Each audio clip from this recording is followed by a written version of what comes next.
E aí, meu amigo e minha amiga, aqui é o Lucas do Universo Discreto para mais um vídeo e finalmente, depois de muito tempo, continuando essa série aqui sobre histogramas. Mas antes, aquele jabazinho que é sempre importante, né? Vai que você tenha caído de paraquedas aqui nesse vídeo, procurando justamente esse conteúdo sobre histogramas e não conhece o meu canal. O meu canal é bastante completo sobre ciência da computação, tem muitos vídeos, como vocês podem ver aqui.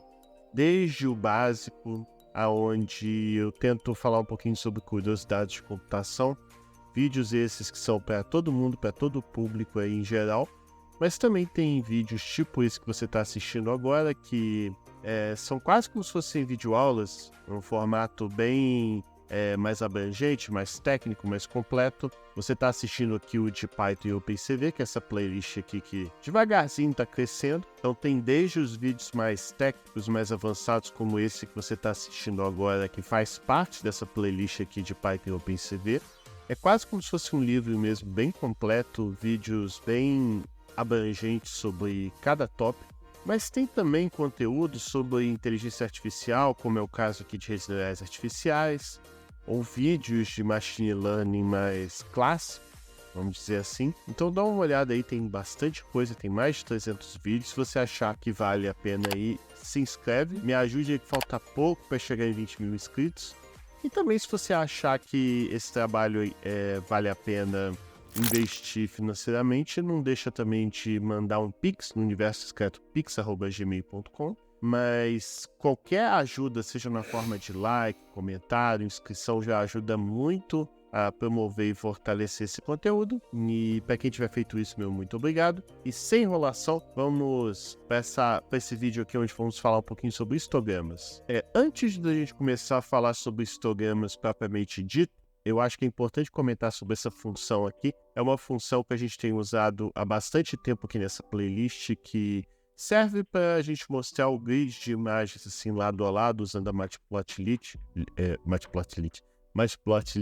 já que a gente gosta muito de exibir várias imagens no formato de grid para poder fazer a comparação e tudo mais. Tem um vídeo onde realmente eu explico esse código passo a passo, eu vou colocar ele aí na descrição também.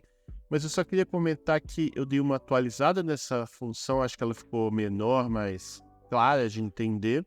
Não foram muitas alterações assim, também não. Na verdade foi um bocado de alterações, mas a funcionalidade dela permanece a mesma.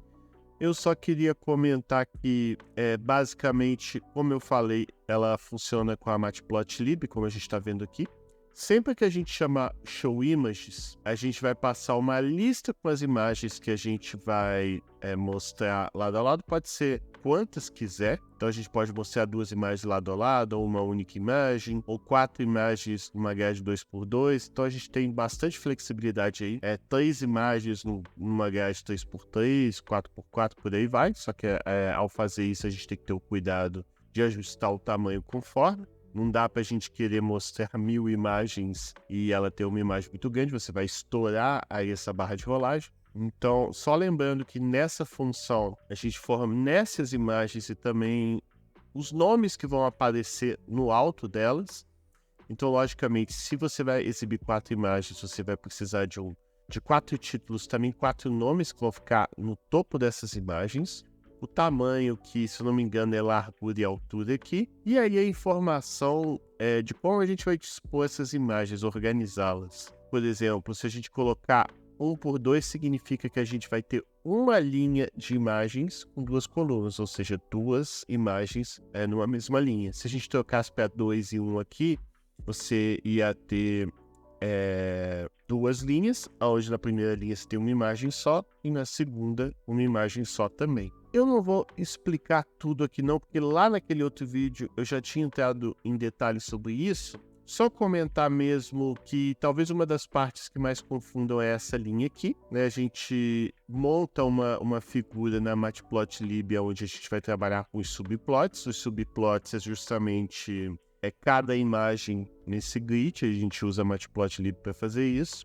A gente usa essa função Ravel ali para pegar essa matriz, vamos supor, 2x2, e ao invés de trabalhar com ela 2x2, ou seja, duas imagens de largura, né, duas imagens, melhor dizendo, uma coluna e duas imagens numa linha, o Ravel ele representa isso de uma maneira unidimensional. Então você passa, ao invés de você ter 2x2, você vai trabalhar com um vetor de 4 posições, onde cada posição vai ser um subplot, aí vai ser uma imagem no caso. Isso acaba sendo útil para, nesse laço aí, a gente realmente plotar, desenhar cada imagem. Então isso aí simplifica a representação do nosso código. E a gente precisou tratar aqui com esse if, is, instance, blá blá, porque eu percebi que quando você trabalha com uma imagem só, ou seja, uma linha e uma coluna, esse cara, eu não lembro o tipo de dados exatamente que ele vai ser, mas ele não vai ser um NumPy Array. E o nosso código, ele trabalha com NumPy Array, pois se a gente tiver mais do que uma imagem, vamos supor, 2x2, igual eu falei, você vai ter um NumPy Array, onde cada posição dessa matriz vai ser justamente uma imagem. E bom, em outras palavras, eu coloquei isso aqui, pois senão o código quebra se você for tentar exibir uma imagem só. Se for uma, então ele vai verificar se esse axis, que justamente vai ser os subplots com todas as nossas imagens, se eles são um NumPy Array, um NumPy Array multidimensional. Se ele não for, significa que eu estou trabalhando com uma imagem só, eu represento ele como um array do NumPy, e aí o nosso código não quebra, ele passa a funcionar. Caso contrário, aí tanto faz, aí é só retornar o access Ravel direto, que vai fazer essa representação unidimensional. A gente trata o erro, depois a gente tem que verificar se o número de títulos em cima da imagem é igual ao número de imagens no array.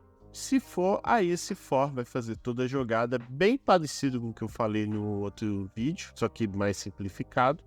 A gente verifica se a gente usa o zip para trabalhar com cada imagem, cada título par a par. O enumerate vai ajudar a gente a ter cada imagem e também... Aliás, minto, o enumerate ele vai ajudar nesse cara aqui. Você vai ter o identificador, que a primeira imagem vai ter o IDX0, a segunda imagem vai ter o IDX1, por aí vai. O zip ele vai retornar par a par cada imagem e cada título. E o IDX vai ser, enfim, um contador numérico inteiro, um identificador de cada imagem. Aí a gente verifica se você tem duas dimensões só para a imagem, ou seja, largura e altura dos pixels e nada mais. Se isso acontecer, significa que a sua imagem não tem 3 canais de cor, tem um canal só. E nesse caso, a gente vai mapear como tons de cinza. Se você tiver mais do que 2, então eu vou estar assumindo aqui que a imagem vai ser RGB, colorida. Eu estou desconsiderando outros canais de cor, né? Senão vai... Pelo menos eu não cheguei a testar, então não tenho certeza se funcionaria. Essa função está realmente especializada para trabalhar com RGB e tons de cinza. E aí, beleza, ele desenha os títulos ali no topo. Se por acaso você não entregar um título, ele só desliga aquele eixo, então não vai aparecer. Então ele trata também a questão se o título for vazio. E o Tight Layout, ele só ajusta... ele tenta se apropriar o melhor possível daquele espaço para todas as imagens ficarem lado a lado, sem, vamos supor, muito espaço em linha, muito espaço em coluna. Então ele realmente aperta, deixa todas as imagens juntinhas, sem que uma imagem fique em cima da outra. Enfim, ele cuida dessa parte. E aí, bom, gastei um pouquinho mais de tempo do que eu tinha planejado, mas achei importante comentar, já que essa função mudou um pouquinho. E finalmente vamos começar a falar aí de histograma. Enfim, então o que vem a ser o histograma? Qual que é o papel do histograma aqui no Python, no OpenCV? Na verdade, até de maneira mais abrangente, histogramas no geral. Então, o histograma no contexto de processamento de imagens é uma tabela que representa a distribuição dos pixels em uma imagem. Aí, por exemplo, aqui eu vou aumentar um pouquinho, rapidinho. Deixa eu ver se minha imagem não está na frente de vocês. Não tá? Vocês estão vendo essa imagem aqui em tons de cinza, a cena ali do Jurassic Park.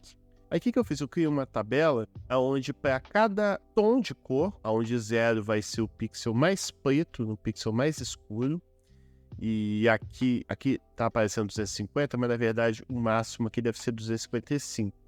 255 é a cor mais branca possível, branco máximo. E tudo que está aqui no meio são cinzas. Então, por exemplo, esse 50 vai ser um cinza mais escuro, esse 200 vai ser um cinza mais claro. Então, aqui é a representação numérica da cor. Qual é a cor? Aonde o 0 vai ser a ausência daquele tom e 255 vai ser o máximo daquele tom. Então, esse é o X. E o que é o Y? O Y é uma contagem, é a frequência. Quanto aquela cor aparece, aquele tom de pixel aparece na imagem. Então, aquele pixel aparece 5 vezes, 6 vezes. Vamos dar um exemplo que talvez ajude aqui. Vamos supor que onde está o meu mouse aqui seja mais ou menos o 125. Então, a cor 125, que deve ser um tom cinza bem médio mesmo, essa cor 125 aparece pouco mais de 1.400 vezes, 1.400 pixels. Então, você tem mais ou menos uns 1.400 pixels aqui que tem a cor 125, mais ou menos. Aí, outro exemplo para ver se a gente entendeu bem. Vamos supor aqui o 200, a cor 200. A cor 200 você tem mais ou menos 200 unidades. Então, a cor do 200 aparece em 200 pixels aqui dessa nossa imagem. Então, basicamente é isso. Você verifica a distribuição. Para cada cor, quantos pixels, quantas vezes essa cor aparece. Lembrando que histograma, ele não é exclusivo para cor. Você pode, tudo que você quer contar quantas vezes aparece, aí você pode ter ângulos, por exemplo, pois existe também histogramas que contabilizam arestas, né? Você pode imaginar tipo linhas pequenas, e aí você quer saber contar dessas linhas, dessas arestas, quantas linhas tem o ângulo de 0 graus, quantas tem 90 graus, 45 graus, por aí vai. Então, histograma não é exclusivo de cor. Tudo que você tem numa imagem que você quiser contar, você quer ver quanto que esse algo que você conta se distribui ao longo da imagem, você pode usar histograma. Inclusive, esse exemplo que eu dei de arestas, de ângulos, faz parte de um algoritmo, de um método que chama histograma de gradientes orientados. Inclusive, é muito usado para você reconhecer rostos, identificar uma face numa imagem ou vídeo, identificar se aquele rosto é do fulano ou do ciclano. Então, desde essa parte de detecção de faces, reconhecimento de faces, usa uma estratégia que se baseia em histograma, mas não um histograma de cor, um histograma de ângulos. Enfim, existem diferentes maneiras de você trabalhar com histogramas. Nesse vídeo a gente só vai falar de histograma de cor, pois é o mais básico, acho que até fundamental para você entender outras estratégias que envolvem histograma. Então, só para deixar claro, não é especificamente, o histograma não é sempre sobre cor, até porque histograma não é um conteúdo só de processamento de imagens. Histogramas aparecem na estatística como um todo. Mas no nosso contexto aqui, o histograma conta o total de pixels baseado na sua cor. É uma tabela que para cada cor, você conta quantos pixels daquela cor aparecem na imagem. Tá, Lucas, mas para que serve isso? O histograma ele acaba servindo para a gente fazer análises. Você consegue bater o olho e já ter uma série de informações sobre a imagem e até usar essa informação como entrada para um algoritmo que vai fazer tratamentos na imagem. Então, quando a gente está analisando uma imagem e quer fazer manipulações em cima delas usando determinados algoritmos, acaba que o histograma vai ser uma ferramenta muito útil para isso. Já que, igual eu coloquei aqui no texto, você, por meio do histograma, você consegue saber um pouco sobre contraste, você consegue ajustar contraste, ajustar brilho, saber que cores estão presentes. O próprio Photoshop ele tem ferramentas que baseiam-se em histograma para você fazer manipulações. Então, inevitavelmente, se você vai estudar, estudar meios de manipular a imagem, modificar a imagem, acaba que o histograma eventualmente vai ser uma ferramenta interessante aí. Aqui tem até um exemplo nessa questão que eu estava falando de brilho, intensidade das cores e tudo mais. A gente pode ver aqui que nessa imagem da direita, essa foto aqui, vocês podem ver que ela está bem escura. Você tem mais pixels escuros do que claros. E se a gente tirasse o histograma dessa imagem, a gente consegue ver que a maior parte dessa distribuição, dessa curva aqui, está mais para o lado esquerdo. Por quê? Porque a maioria dos pixels são escuros. Então, por exemplo, todo esse vidro aqui, todo esse chão, ele tem cores que talvez estão bem mais próximas de zero e talvez sejam representados por essa curvinha aqui. Vocês podem ver que por não ter pixels brancos aqui, naturalmente toda essa região aqui bem branca, um cinza bem claro, ele basicamente a contagem de pixels é zero. Então você consegue bater o olho aqui e saber, pô, essa imagem aqui é bem escura. É diferente do que acontece nessa imagem da esquerda aqui, que é a mesma imagem, só que bem mais clara. Então, todo esse céu aqui, ele é muito branco e provavelmente isso influencia para a curva aqui do branco ser muito elevada. E da mesma forma, como você não tem pixels com cores zero, muito próximas de zero, que realmente vai ficar bem escuro mesmo, acaba que toda essa parte aqui do histograma também, a contagem de pixels fica em torno de zero. Então, você consegue obter insights, obter muitas informações sobre imagens só a partir do histograma. E uma vez entendido toda essa noção bem intuitiva sobre histogramas, a gente pode comentar um pouco sobre o que o histograma contém. Quais são os componentes de um histograma? Bom, o primeiro componente de um histograma são os bins. A ideia do bin não é muito difícil de entender, não. É uma ideia bastante simples. Tem a ver com cada ponto do X aqui e o que esse X vai representar. Nesse histograma aqui, por exemplo, você tem uma posição que vai ser o 0, uma posição que vai ser o 1, uma posição que vai ser o 2, até o 255.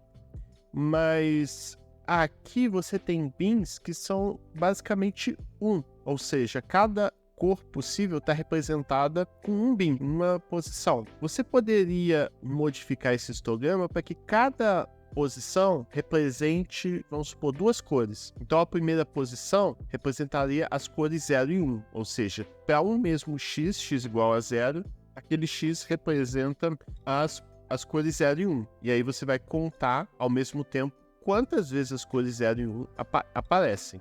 Aí a próxima posição, o x igual a 1, vamos supor, ele representaria as cores 2 e 3. E assim sucessivamente. Então o bin tem a ver com quantas cores ao mesmo tempo vão representar cada posição.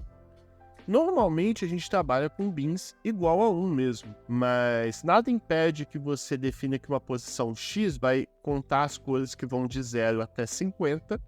Aí o próximo ponto X vai representar as cores que vão de 51 a 100, e aí você conta todas elas de uma vez por uma mesma posição. Nem preciso dizer que quanto mais bins você vai ter um histograma mais detalhado, enquanto um número menor de bins vai simplificar bastante essa representação. Então tem muito a ver com você economizar o processamento ao fazer esse cálculo. Às vezes você vai calcular o histograma e você não precisa representar cada posição pela cor especificamente. Não é tão comum isso, mas é uma flexibilidade aqui que o OpenCV permite para a gente. Outra questão tem a ver com as dimensões, já que você pode trabalhar com um histograma preto e branco, que vai ser tom de cinza, ou você pode ter um histograma que vai representar várias cores ao mesmo tempo. Então, várias cores ao mesmo tempo, não, você vai ter um histograma para uma imagem colorida. Então você vai ter um histograma para o R, um histograma para o G, um histograma para o B, e tudo isso representado na mesma imagem. Então, basicamente, o que ele está falando ali nas dimensões é que você pode ter histograma para imagens preto e branco ou histogramas para imagens coloridas, que é o que eu vou mostrar aqui rapidinho. Quando a gente começar a botar a mão na massa aqui de realmente implementar histogramas, a gente vai ver essa questão de trabalhar com histogramas coloridos. E o range, que vai ser um intervalo de cores. Igual no exemplo aqui em cima, a gente está trabalhando com um intervalo de cor que vai do 0 até o 255. Mas a gente poderia definir um intervalo que vai do 0 ao 128. Às vezes eu quero fazer minha análise só para os tons mais escuros da imagem. Então a gente também tem uma flexibilidade de definir se a gente vai olhar todas as cores da imagem como um todo, se a gente só vai olhar uma parte da imagem, vamos supor, a parte mais clara da imagem, a parte mais escura da imagem. É essa ideia, você definir um intervalo de cores que você vai considerar e analisar. Bom, Dito todas essas coisas, vamos finalmente implementar alguma coisa, vamos implementar esses nossos histogramas aqui. Antes até de implementar, eu só estou mostrando aqui para vocês quais são as imagens que a gente vai fazer nesse nosso teste. Então temos aqui 2 imagens da Ada, da minha cachorrinha, uma imagem dela preto e branco e uma imagem RGB. Aqui é até bom que ilustra como trabalhar com aquele método Show Images que eu mostrei ali para você exibir essas imagens no grid. Eu carreguei a imagem preto e branco colorida da Ada usando o CV2 e MRead. Ao longo da playlist a gente fez bastante isso, só para indicar que a imagem foi carregar preto e branco. Só lembrando que como o OpenCV ele trabalha com BGR, ou seja, ele armazena a imagem onde cada posição, nível de byte mesmo, em cada posição, em cada pixel, ele grava o azul primeiro, depois o verde, depois o R, né? Esse é o padrão do OpenCV. A gente precisa fazer uma conversão aqui para trabalhar com a Matplotlib, já que a Matplotlib ela representa para cada pixel primeiro o R, depois o G, depois o B. Então a gente chama o CVT Color. Passando essa imagem aqui carregada pelo OpenCV, a gente passa essa flag que converte de BGR para RGB. Então agora a imagem já está no formato da Matplotlib e enfim a gente passa todas as informações aqui, né? E enfim a gente visualiza a imagem da Ada. Mas beleza, Lucas, como é que agora eu calcularia o histograma dessas imagens? É o que a gente vai fazer agora. Para começar, vamos carregar aqui a imagem para fazer o histograma preto e branco. A gente precisa do histograma preto e branco primeiro para entender depois o histograma colorido. Então aqui eu carreguei a imagem da Ada colorida mesmo. Eu fiz a conversão de colorido para gray, para tons de cinza. Eu poderia ter colocado 0 ali direto, mas enfim. Eu deixei um textão aqui que vocês podem ler com calma depois. É até bom que isso me ajuda a lembrar para fazer toda a explicação. Mas para a gente calcular o histograma, a gente chama CV2 calhist, calcula histograma. E aí passa todas essas informações. E o que são essas informações? A primeira é envolvida ali em colchetes, vai ficar tipo uma lista, a gente passa a imagem em tons de cinza que a gente vai trabalhar. É a lista das imagens de entrada. Eu não cheguei a fazer esse teste, mas parece que você consegue calcular o histograma de múltiplas imagens. E bom, o próximo parâmetro tem a ver com quais canais de cor você está trabalhando na hora de calcular o histograma. Eu coloquei o 0 aqui para indicar que a gente está trabalhando o único canal que essa imagem tem, já que essa imagem é preto e branco. Mas se a gente estivesse trabalhando com histograma colorido, o 0 representaria o vermelho, o 1 representaria o G e o 2 representaria o B. Então você define qual é o canal aonde você vai calcular o histograma. Essa função aqui ela calcula o histograma para cada canal individualmente. Depois você junta tudo numa imagem só, onde você vê todos os histogramas juntos. O terceiro, a gente não vai usar aqui ainda, mas vai usar depois, tem a ver com a ideia de máscara. Aqui eu estou passando none, a gente coloca none quando a gente vai calcular o histograma da imagem inteira. Mas a gente pode calcular, se a gente quiser, o histograma de um pedaço só da imagem, de uma parte só da imagem.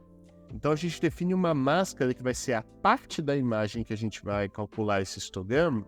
E se a gente fosse usar essa ideia de máscara, a gente passaria ali onde está o nome. Mas fiquem tranquilos, até na minutagem aí vai ter a parte do vídeo onde a gente trabalha com isso daqui. Por enquanto a gente não vai usar, então a gente coloca o nome. Esse quarto parâmetro está relacionado ao número de bins que o histograma vai ter. Eu coloquei 256 para indicar que cada posição X vai representar cada tom, especificamente. Para aquele meu exemplo, eu tinha passado um exemplo para vocês onde a primeira posição faria a contagem das cores 0 ao mesmo tempo, então ele somaria o total de zeros e o total de 1 naquela posição. Aí a próxima posição seria as cores 2 e 3, a próxima posição seria as cores 4 e 5, 6 e 7 e assim sucessivamente. Nessa situação, se eu não tiver errado, você teria 128 bins, já que você reduziria a quantidade de pontos X pela metade. Então, se você quisesse fazer isso, seria só trocar aqui por 128. Mas, geralmente, a gente define que cada bin, cada posição, representa um único tom. Né? Você poderia definir um intervalo de tons para cada ponto X, e aí seria a ideia do bin aqui. E esse último tem a ver com aquele range, o intervalo de cores que você vai considerar no seu histograma. Quando a gente coloca 0 a 256, a gente indica que a gente vai trabalhar com todas as cores possíveis, do 0 até o 255, inclusive. Mas ali a gente poderia definir, eu quero só calcular o histograma por o intervalo de cores mais escuras, sei lá, do 0 até o 100. Aí eu colocaria ali 0 a 100. Quero calcular o histograma de cores, mas considerando só o cinza médio. Aí você pegaria, sei lá, 120 até 210, não sei. A gente teria que pensar o que significa cinza médio. Mas o ponto é, a gente pode definir o intervalo que a gente quer, mas aqui a gente quer um intervalo de cores total. Tudo isso vai ficar gravado nessa estrutura de dados aqui, histogram. E esse histogram que o OpenCV gera, ele é bem compatível com a Matplotlib, tanto que o que eu fiz aqui? Eu criei uma figura Matplotlib, defini o título, que vai ser o histograma, o X-label, que vai definir esse nomezinho aqui, bins, esse cara aqui vai ser o rótulo do Y, que é a quantidade, a contagem de pixels com aquela cor, passo aquele histograma no plot, então ele vai realmente desenhar aquela curvinha ali, aquele gráfico do meu histograma.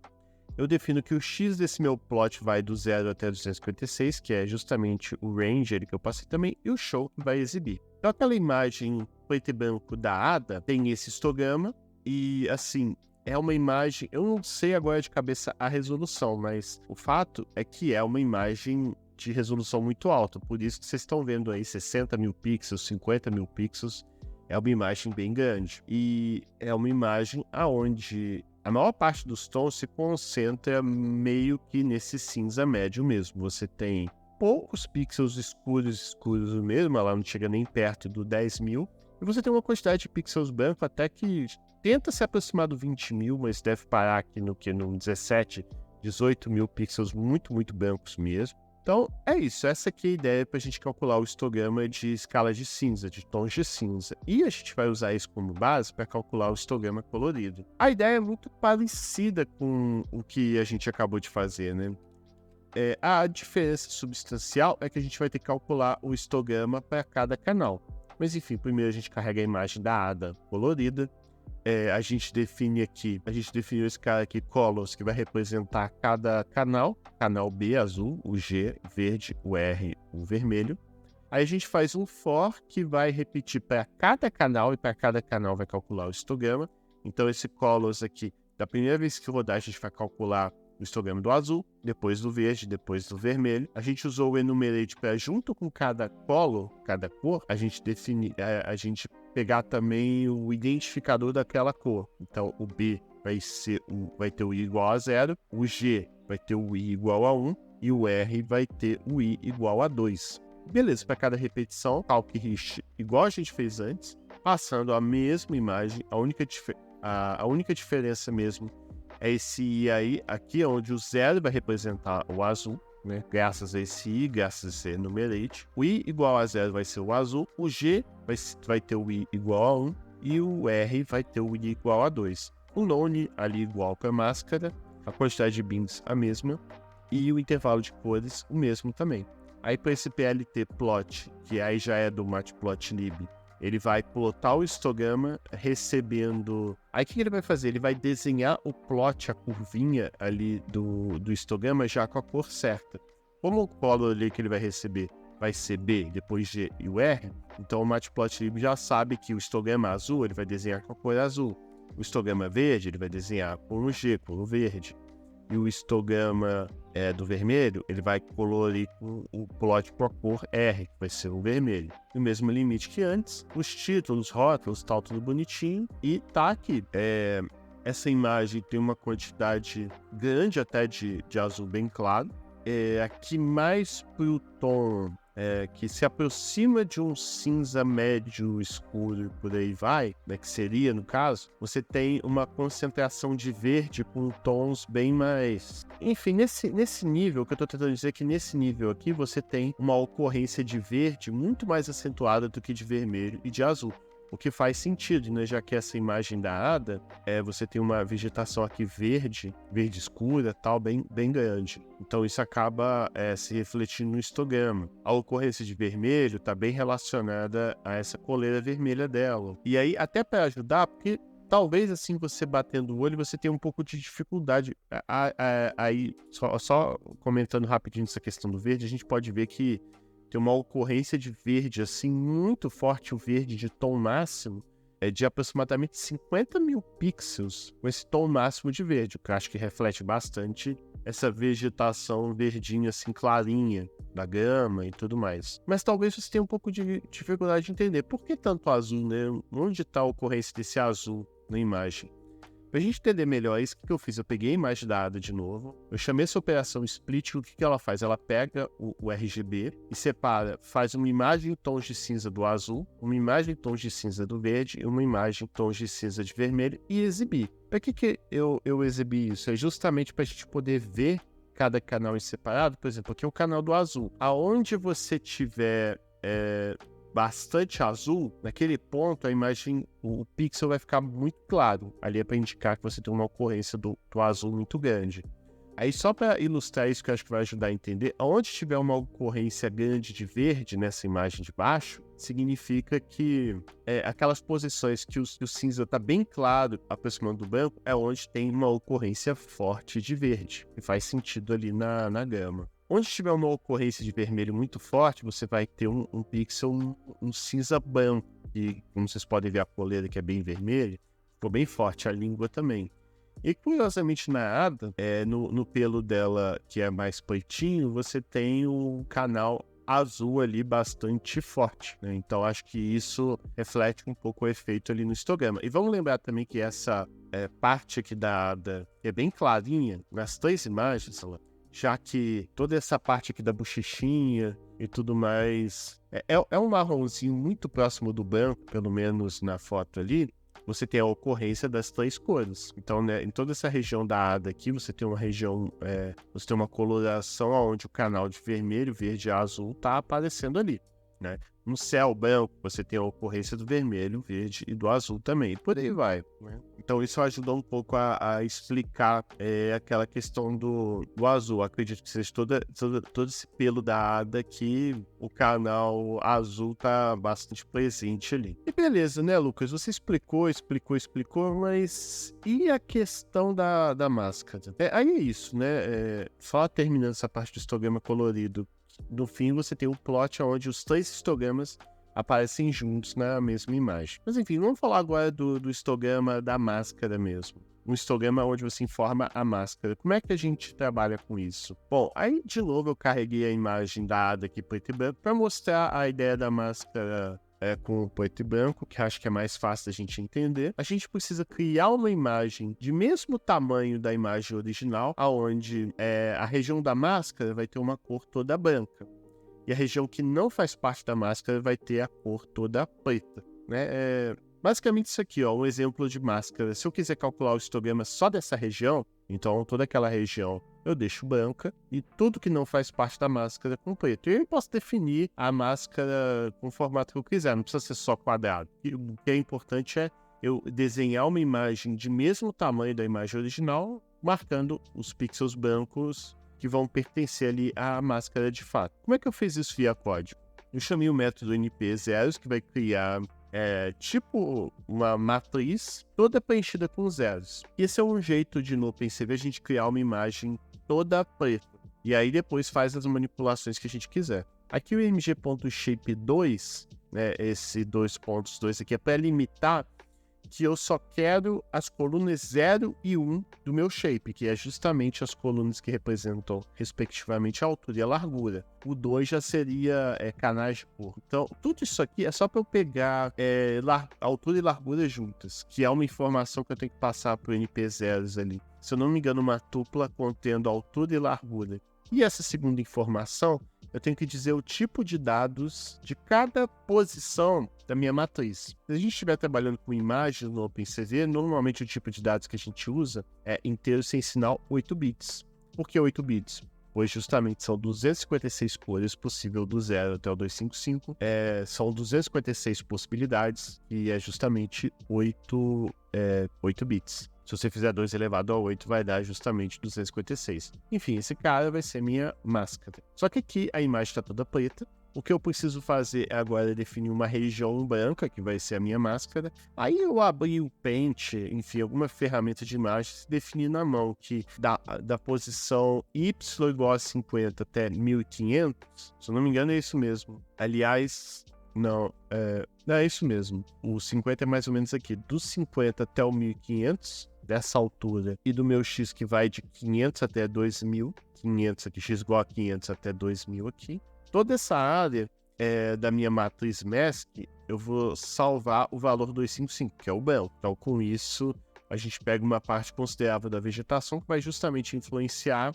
Se a gente estivesse trabalhando com histograma coloridos, isso ia acabar influenciando no histograma do verde, especialmente. E beleza, aí a gente calcula o histograma praticamente igual ao que a gente fez antes. Passo image, passo 0 para dizer que é um canal só, o canal de tons de cinza aqui no caso. Eu só tenho que lembrar de passar o mask ali, a máscara. A bin é a mesma coisa, o range, o intervalo é a mesma coisa, e mostrar o histograma é a mesma coisa. E aí a gente pode ver o histograma só daquela região da máscara. Acabou que a gente não consegue visualizar a questão do verde aqui, porque a imagem está preto e branco, mas eu acho que é bem razoável a gente observar que toda essa região aqui que ele marcou, olha lá, ela tem uma quantidade razoável de cinza médio. E isso refletir o histograma. Você tem muito pouco pixel por valor 0, que é escuro mesmo, e do branco. Até existem, mas são pouquíssimos pixels, até difícil de ver a olho nu. E aí, para isso ficar bem claro, bem didático, eu também fiz esse código aqui que exibe a imagem da Ada, a imagem da máscara e o Bitwise End, que eu até num vídeo passado eu falei sobre isso, mas o que seria o Bitwise End? Ele seria uma operação de End onde ele combina essas duas imagens de um jeito que, se tiver preto aqui, vai ficar preto na imagem resultante. Se tiver branco aqui, então nesse ponto vai aparecer o pixel da imagem da Ada mesmo. Então a gente consegue desenhar naquele retângulo da máscara que naquela mesma posição análoga ali, você tem na imagem original. O Bitwise End ele faz isso, tem um vídeo, se não me engano, tem até o At lá na thumbnail, onde discute bastante esse Bitwise End. Vou colocar lá na descrição para vocês verem e tudo mais. E bom, só para concluir essa parte, se eu quisesse fazer a máscara só que da imagem colorida, o que eu teria que fazer? Aí uma ideia muito parecida, eu carrego a imagem colorida, crio a imagem toda preta da máscara, defino a região da máscara que eu vou pegar. Aqui eu peguei uma região diferente, aqui tá até errado. Pegamos a região da língua da Ada. Se tiver algum erro, na hora que eu subir no repositório que eu corrijo também. Mas toda essa região aqui, só para vocês verem, olha lá. Essa região aqui é onde a gente pega a língua da Ada, porque eu quis afetar bastante o histograma do vermelho, né? A gente vai ver. Aí uma ideia muito parecida, a gente calcula o histograma pro B, pro G, pro R. Eu podia ter feito o for, mas calculei cada um separado ali mesmo. Mas observa que eu passei a máscara, os 3 histogramas ali. Exibi os histogramas. Na verdade, não exibi os histogramas, não. Eu gerei a imagem vazia, coloquei o título, o rótulo de X, o rótulo de Y, e aí finalmente plotei cada histograma. Defini o limite, e a gente pode ver o histograma aqui, e tá bem claro que você tem uma concentração de vermelho próximo do escuro, um vermelho bem forte mesmo, e vai, obviamente, ser toda essa região aqui da linguinha da Ada. Tem um pouco de verde escapando também, acho que dá pra ver aqui. E azul, porque querendo ou não, cada pixel você tem um pouquinho de vermelho, um pouquinho de verde, um pouquinho de azul, então todos eles aparecem, até a forma do vermelho e do azul tá bem parecido, né? Aqui embaixo você vê que tem muito mais verde do que azul, acho que é o fato da janelinha ali ter pego a máscara, no caso ter pego uma quantidade razoável de verde. E tá aqui todo o nosso histograma. E aí eu fiz o mesmo código de antes, só para exibir a imagem da Ada, só a máscara.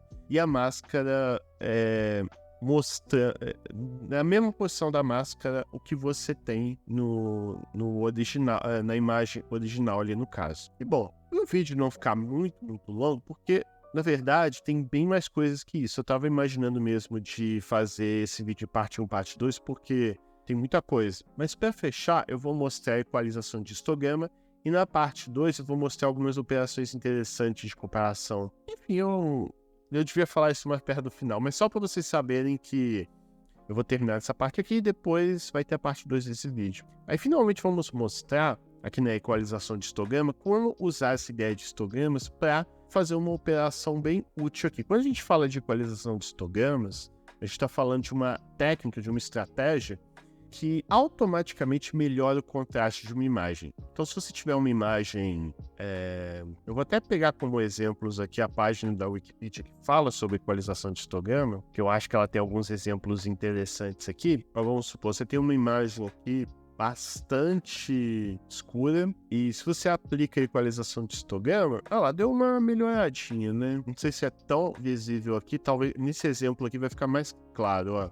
Você tem uma imagem bastante cinza, bem opaca. Se a gente aplica a equalização de histograma, automaticamente ele já arruma bastante. Então, se você tiver imagens que estão escuras demais, ou meio embaçadas ou claras demais, a equalização de histograma tenta redistribuir as cores de um jeito que fique visualmente mais agradável. Não é uma técnica perfeita, como a gente vai ver, mas ela ajuda bastante. É bem comum você aplicar a equalização de histograma quando você percebe que tem basicamente uma região só da imagem que tem histograma e outras partes não. Essa imagem aqui, essa região do 0 você não tem nada, na região do 255 você não tem nada. Aí você aplica a equalização de histograma, o que ele faz? Ele redistribui os tons, e aí o histograma passa realmente a utilizar desde o 0 até o 255 a área dele como um todo, e isso visualmente tenta melhorar a imagem. Aqui você tem uma situação onde... Aqui é mais difícil de ver porque você tem uma região bastante clara da imagem aqui, que deve ser essa área do teclado, do mouse. Essa área aqui é média. E essa, aliás, eu falei errado, gente, desculpa, essa área aqui que é escura, tá? Que deve ser provavelmente a mesa, o computador, toda essa região aqui. Essa área aqui que é um cinza médio, que talvez seja a parede. E essa região aqui do final, brancona, que aí sim deve ser o teclado e o mouse. Ele redistribui, fica um pouco melhor. E aí, naqueles exemplos que eu tinha mostrado lá pra cima, bem pro começo, se eu tivesse aplicado a equalização de histograma nessas duas imagens aqui, com certeza eu iria obter resultados melhores do que a imagem clara demais ou escura demais. Então ela tende a fazer essa correção de contraste, um pouquinho de correção de brilho se o brilho estiver exagerado. Então ela ajusta a distribuição de intensidade melhorando o contraste. E a ideia é basicamente distribuir os tons de maneira mais uniforme ao longo de todo o espectro, ao longo de todo o histograma ali, do eixo X no caso. E isso é útil em imagens com contraste pobre, por exemplo, imagem muito escura ou muito clara, e ao redistribuir se aumenta o contraste global e ajuda a deixar detalhes mais visíveis. Ah, Lucas, mas como é que essa técnica funciona? Como é que é o passo a passo dela e tal? Eu não vou mostrar nesse vídeo aqui, senão acho que vai ficar muito cansativo, porque é bem uma conta matemática, baseado em alguns cálculos. Se o pixel é de uma cor, ele passa a ser de outra cor, né? Tem todo um passo a passo que, se você quiser entender melhor, eu recomendo que você dê uma olhada no livro de processamento de imagens da Auraconce, que, se eu não me engano, é o Computação Gráfica Volume 2. Eu vou deixar ele aí na descrição também. O próprio livro do Gonzalez do Woods mostra isso bem também, esse cálculo passo a passo, caso você queira ver e entender. E até aqui na Wikipedia você tem um resumão que mostra rapidinho como é que é feito esse cálculo aí de redistribuição, mas eu não sei se daqui é muito didático. Eu acho que pelos livros você vai entender um pouco melhor. Se eu perceber que muita gente está querendo esse exemplo passo a passo que eu faço, às vezes eu pego o tablet e desenho, pode ser, mas nesse vídeo eu não vou mostrar ainda não, senão acho que vai desvirtuar um pouco, porque esse vídeo aqui é para ser um pouco mais prático do que teórico. Mas, enfim, como é que eu aplico essa técnica, Lucas? A ideia é bastante simples.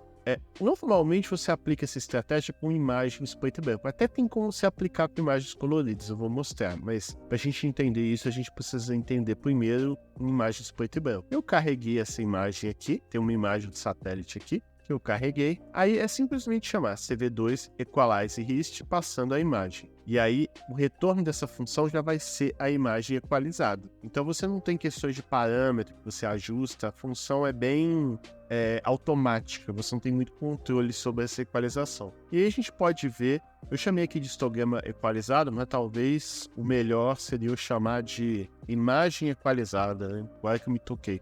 Mas aqui você tem a imagem original e a imagem equalizada, onde ela redistribuiu um pouco melhor. Um ponto que é importante a gente conversar é que quando a gente aplica uma estratégia como essa, de equalização de histograma e tudo mais, nem sempre a gente está preocupado apenas com o visual ficar melhor. Muitas vezes, quando a gente está implementando algoritmos, que reconhecem objetos em imagem, fazem manipulações em imagem, vai entregar para algum algoritmo de aprendizado de máquina, às vezes vale a pena você equalizar a imagem antes e, ao fazer isso para o algoritmo, você tende a obter resultados melhores. Então, pense como uma forma de normalizar, entre aspas, a imagem e usar a equalização de histograma como parte de um sistema ou de um outro algoritmo maior. Às vezes, só de você equalizar antes de fazer algum tratamento, alguma manipulação, aplicar um filtro, você já obtém resultados melhores. Então, muitas vezes a equalização de histograma é uma etapa interessante para algum algoritmo envolvendo imagens que você está trabalhando. Às vezes vale a pena você fazer o teste com a imagem original ou com as imagens equalizadas e ver se isso melhora algum processo, algum algoritmo que você tenha, né?